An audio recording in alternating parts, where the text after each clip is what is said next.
sobre Frantz Fanon y los intelectuales postcoloniales. Y vamos a comenzar con Eduardo Brunner, que no requiere ninguna presentación, uno de los intelectuales más importantes de Argentina y Latinoamérica, sociólogo, ensayista. Eduardo, por favor. Bueno, así a quemarropa.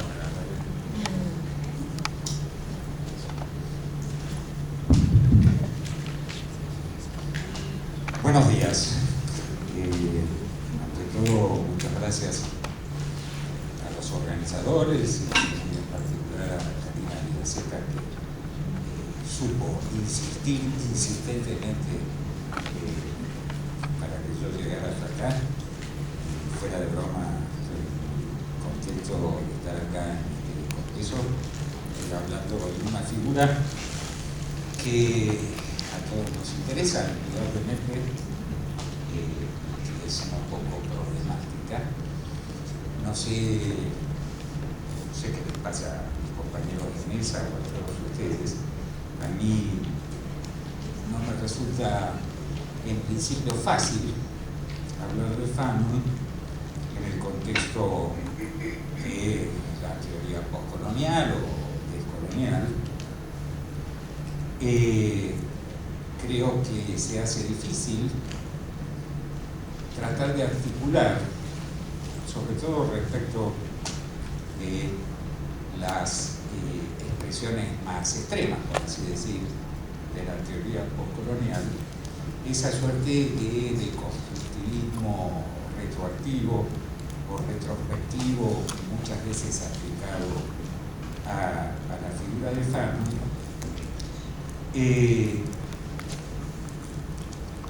sobre ciertos aspectos problemáticos y conflictivos que para los rasgos más post, por hablar rápido, de la teoría postcolonial,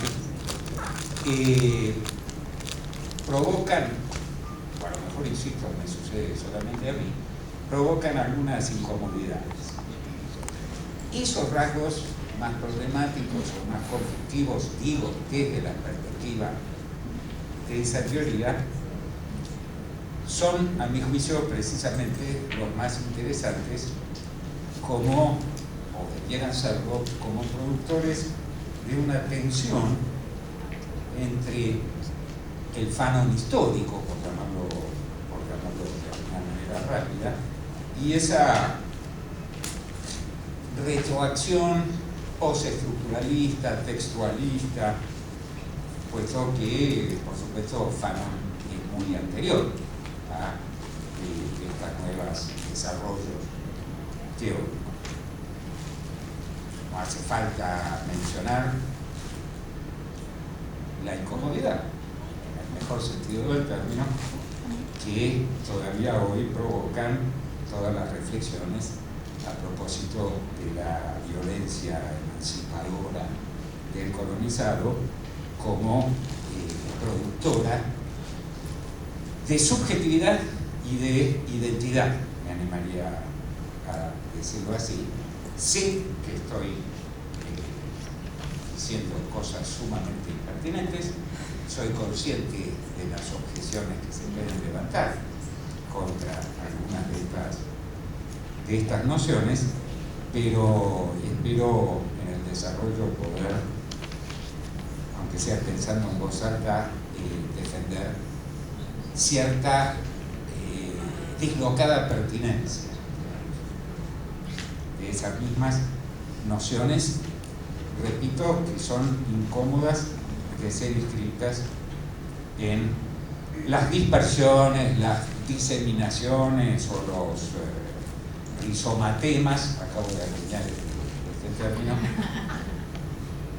post de la teoría postcolonial. Yo todavía me sigo haciendo la pregunta, que me parece importante y difícil, de qué es exactamente lo post en la teoría postcolonial. Pero bueno, eso será para otro congreso. Y de todas maneras, claro que no empieza ahí. Estas tensiones de las cuales hablo, en otro sentido ya y se producen, por ejemplo, con el famoso prólogo de Sartre, se producen al propio Fanon, ¿cierto? Con el Fanon. Celebérrimo prólogo de Sartre a los condenados de la tierra. Y si uno agrega, le suma, no sé si es un agregado, pero le suma a estas nociones de producción de subjetividad descolonizada mediante la violencia y de identidad descolonizada mediante la violencia, la noción de lucha de clases está presente en Fanon, que a veces tienda a dejársela un poco de lado, no puede sino percibir ahí una suerte de, llamarlo epistemología, es demasiado poco,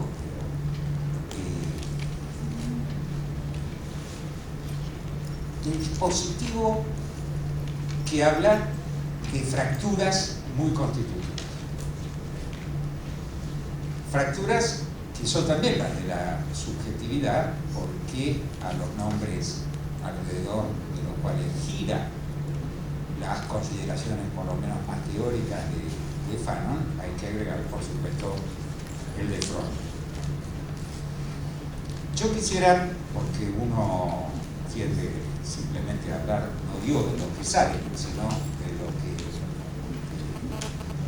lo ha obsesionado durante muchos años, en este caso, quisiera referirme brevemente a una de esas fracturas que voy a sintetizar bajo el concepto de la negritud, y que me parece que es un concepto que produce, y los efectos de esta producción atraviesan toda la obra de Fanon, aunque se las pueda pensar concentradas en algunos de sus textos, que producen una verdadera violencia filosófica, y lo digo en un sentido elogioso del término. Si uno piensa una relación entre Fanon y la filosofía, por supuesto que inmediatamente acuden a la cabeza los nombres de Marx, de Sartre, de Merleau-Ponty, y mucho antes que todo eso, mucho antes en un sentido lógico del término, el de Hegel. Y muy especialmente el Hegel de la fenomenología del espíritu, y más especialmente todavía, dentro de la fenomenología del espíritu, el de la famosa sección cuarta, creo que es, a propósito de la así llamada por Coyet, en realidad, dialéctica del amo y el esclavo. Hay ahí dos dimensiones o dos ejes centrales para Fanon a propósito de la fenomenología del espíritu y de la dialéctica del amo y el esclavo, que son desde luego el tema de la lucha a muerte entre el amo y el esclavo, donde en el fondo que está verdaderamente, que sufre, si podemos decir así, verdaderamente la dimensión terrorífica de esa lucha es el amo, cuyo ser mismo depende de la existencia del esclavo, mientras que no es simétricamente así a la inversa. Primer tema. Y el segundo tema, estrechamente vinculado a este de la lucha a muerte, la famosa discusión hegeliana sobre la cuestión del reconocimiento del ser del otro. Este es un conjunto filosófico sumamente problemático, pero que tiene en el mismo Hegel un origen real de una extrema violencia.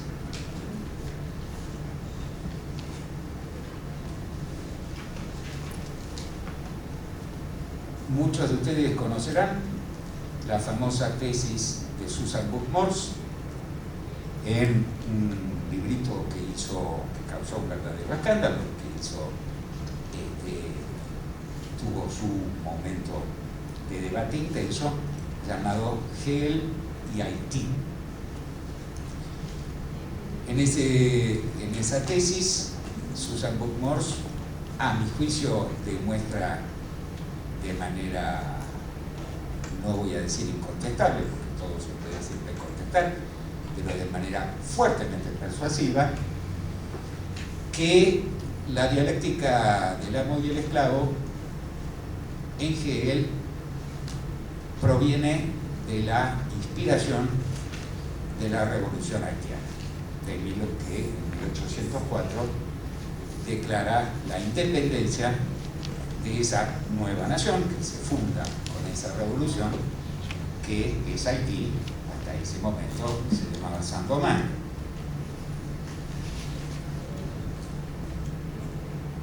Digo que ha habido mucho debate sobre esto porque la tesis de Buck-Morss llamó la atención sobre lo que podríamos llamar rápidamente y de manera muy esquemática una suerte de sentido común eurocéntrico. Desde hace algo así como 200 años, un poquito más, el texto de Hegel es de 1807, 3 años después de declarar la independencia de Haití.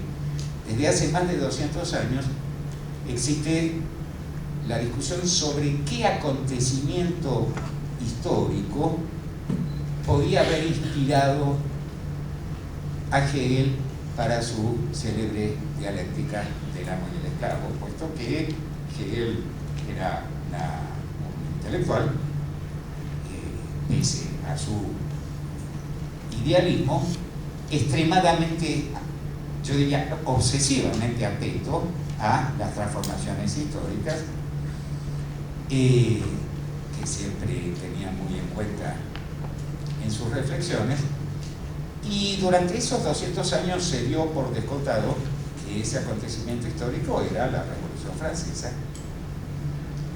pese a que, por supuesto, en todo el texto sobre la dialéctica del amo y el esclavo, en otros textos sí, pero no en ese texto, Hegel hace la más mínima referencia a la Revolución Francesa. La tesis de Buck-Morss es entonces una especie de campanazo, una tesis producida por una profesora norteamericana, una especie de campanazo de atención sobre esta perspectiva naturalizadamente eurocéntrica. La Revolución Haitiana no es una cosa sumamente compleja, no tenemos tiempo acá de discutirla mucho. Fue, esto sí, sabido, la primera revolución independentista de América del Sur del Río Grande, que se produce, repito, empieza en 1791 y declara la independencia en 1804, con lo cual aprovecho para decir entre paréntesis, María Pía me lo ha escuchado 74 veces más o menos, que debió haber sido en el 2004 y no en el 2010, cuando en Latinoamérica se celebrara el famoso bicentenario de las independencias latinoamericanas, ¿verdad? No solamente es la primera revolución de independencia, sino, bajo cualquier criterio de comparación que se tome, por lejos la más radical en muchos sentidos, puesto que es la única revolución independentista del siglo que con ella se abre, siendo además la primera, la única, digo, donde es la clase y la etnia y el color explotado por excelencia, quiero decir, los esclavos negros de origen africano en esa colonia francesa, que toman el poder y fundan una nueva nación. La revolución produce, como suele suceder con estas revoluciones que fundan nuevas naciones, una constitución que es promulgada en enero de 1805. Abrevio rápidamente para llegar al centro de mi discusión. Esa constitución tiene un célebre artículo 14, es decir, la primera constitución haitiana, tiene un célebre artículo 14 que en las reformas constitucionales posteriores de ese país desaparece. Ese artículo 14, enunciado muy rápidamente, de memoria, dice: a partir de la promulgación de esta constitución, todos los ciudadanos haitianos, sea cual fuere el color de su piel, serán denominados negros. No contento con esto, el artículo 15 aclara: las previsiones del anterior artículo 14 regirán también para los alemanes y los polacos. Si tenemos tiempo después podemos explicar esta aparente anomalía, pero digamos que ya efectivamente no puede dejar de provocar una sonrisa esta asociación, ¿verdad? Porque difícilmente, bueno, no podría citar a los suecos o los dinamarqueses, pero difícilmente uno puede pensar en algo más blanco que un alemán o un polaco. Y sin embargo, aclara, especifica el artículo 15 que esa denominación universal de negros vale para ellos, no para ellos también, sino para ellos especialmente. Este artículo 14 es extraordinario porque, bueno, enunciado así parece una especie de declaración surrealista a banda letra, digamos, ¿no es cierto? Pero hay que recordar una serie de antecedentes que provocan esto que yo llamo un acto de bienvenida violencia filosófica. La revolución había estallado en 1791, como dije, porque en 1789, por supuesto, se había producido ese magno acontecimiento mal llamado Revolución Francesa. Lo de mal llamado lo digo por lo de revolución, no por lo de... Perdón, lo digo por lo de francés, no por lo de revolución. Y había emanado de ese acontecimiento ese documento majestuoso de la Declaración de los Derechos Universales del Hombre y del Ciudadano.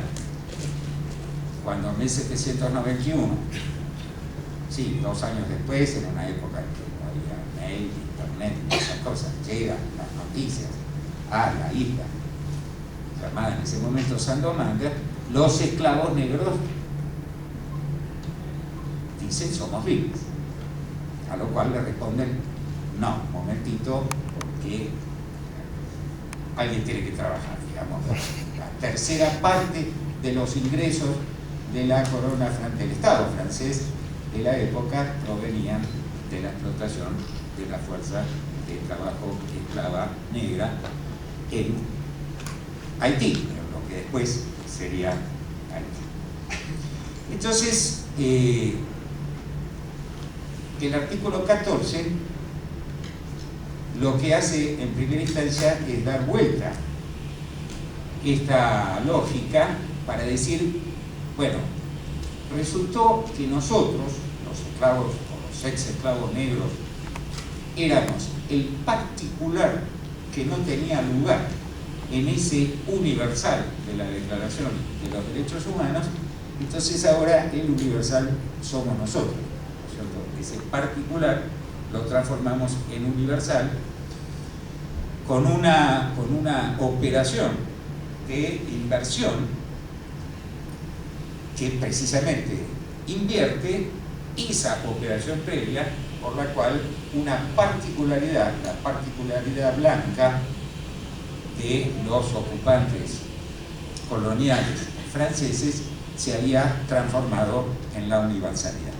Esto independientemente de otro tipo de detalles, como por ejemplo el hecho de que ya desde fines del siglo XVII, que es cuando Saint-Domingue pasa de manos españolas a las francesas, los muy cartesianos franceses habían creído poder identificar, y el número que voy a dar está investigado, no es una ocurrencia mía ni una exageración, 126 tonalidades diferentes de color negro entre los esclavos haitianos. Entonces, es ahora como si los haitianos dijeran, bueno, no, miren, negros somos todos, simplifiquemos la cuestión. Negros somos todos, también los alemanes y los polacos. Bueno, rápidamente la explicación es que en 1802 Napoleón Bonaparte, en 1794, logran finalmente la revolución haitiana al costo de 200.000 muertos, logra que la Asamblea Nacional Francesa, por propuesta de Robespierre, decrete la abolición de la esclavitud en las colonias francesas.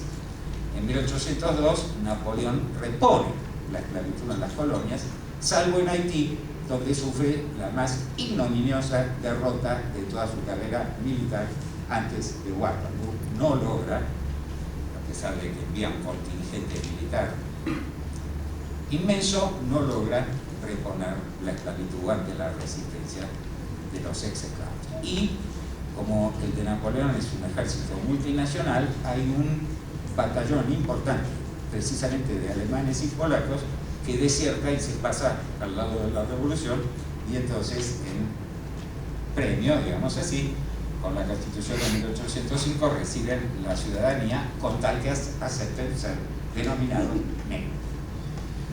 Dicho sea de paso, que una constitución, es decir, un acto jurídico político, pueda legítima y verosímilmente aspirar a decir una cosa como el artículo 14, es la mejor y más palmaria demostración de que la denominación negro es una denominación política, ¿no es cierto? Igual que la denominación blanco, por supuesto.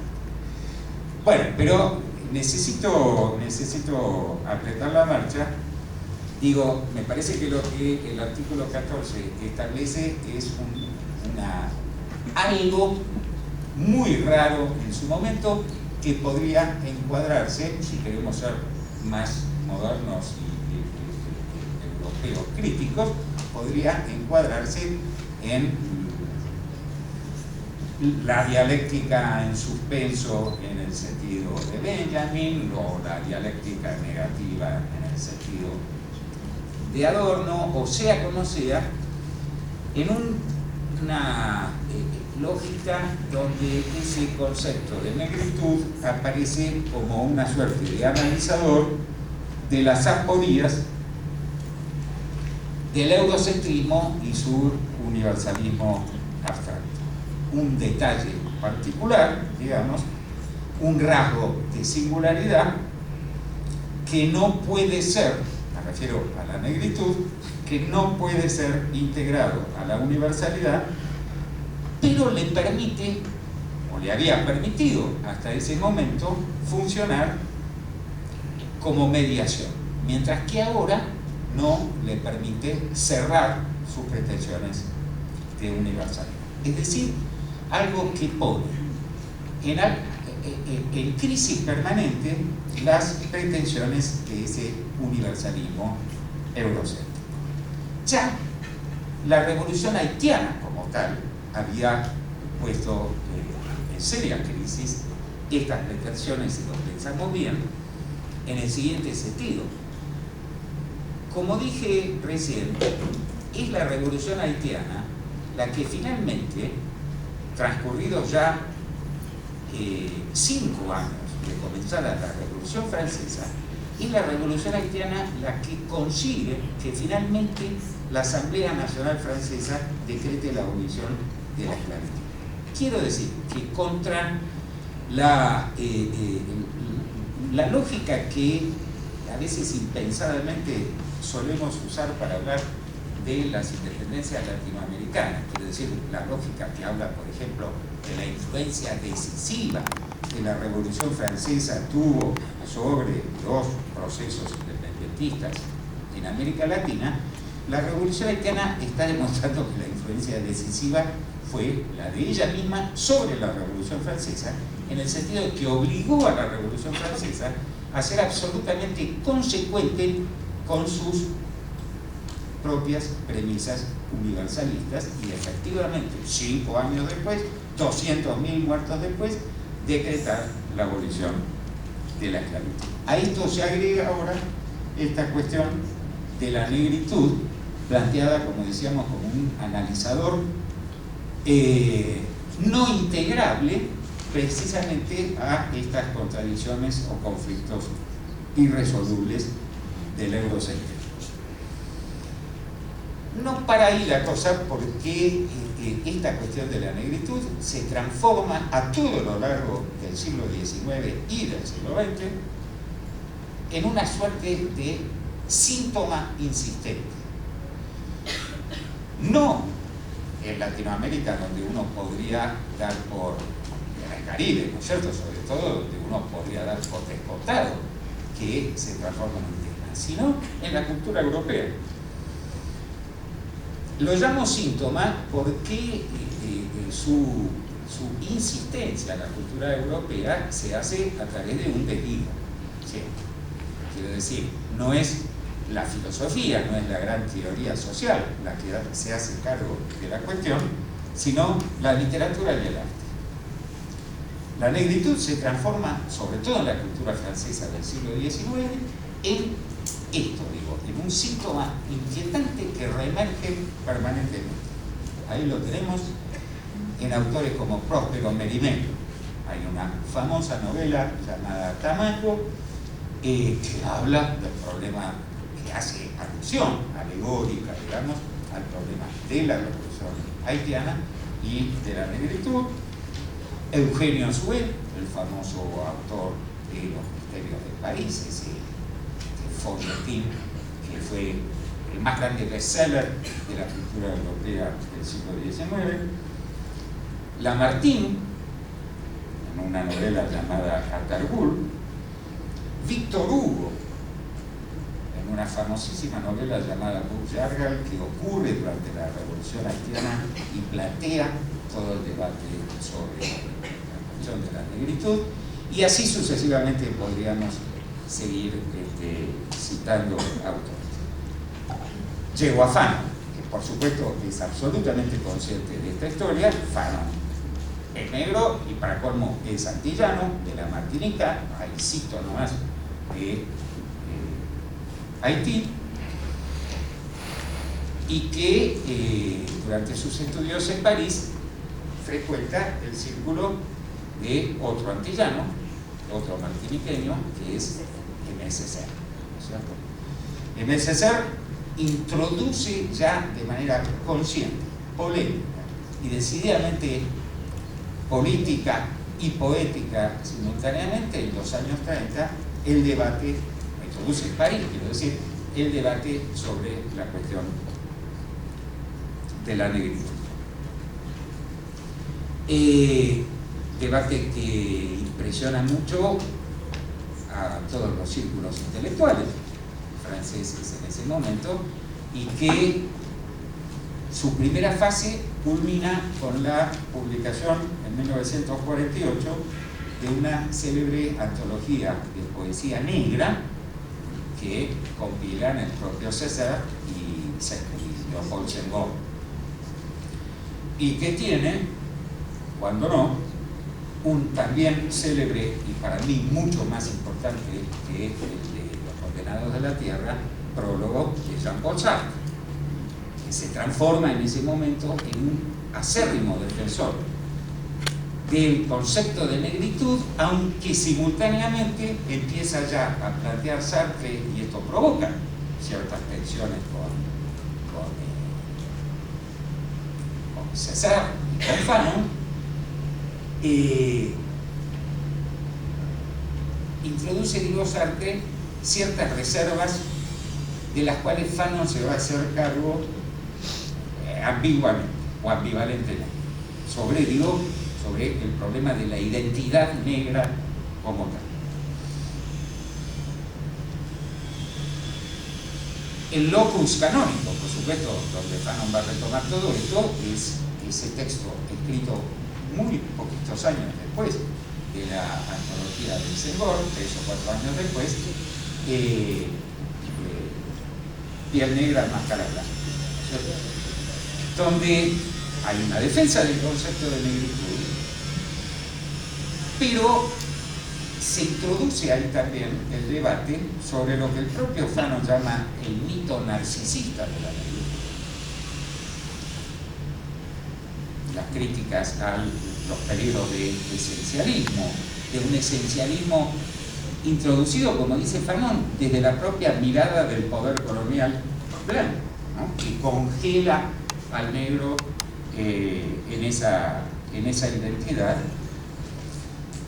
pero donde también aparece simultáneamente, y esto me parece lo más interesante de estas tensiones a veces irresolubles que introduce la obra de Fanon, aparece la defensa de que no se puede simetrizar ese esencialismo polarizándolo de la misma manera en los colores blanco y negro. Quiero decir que no se puede considerar algo así como un equivalente general, que valdría de la misma manera para el esencialismo negro que para el esencialismo blanco. Porque dice Fanon, el blanco puede darse el lujo de negar, ignorar, olvidar o no tomar en cuenta su blanco. El negro colonizado no puede darse ese lujo.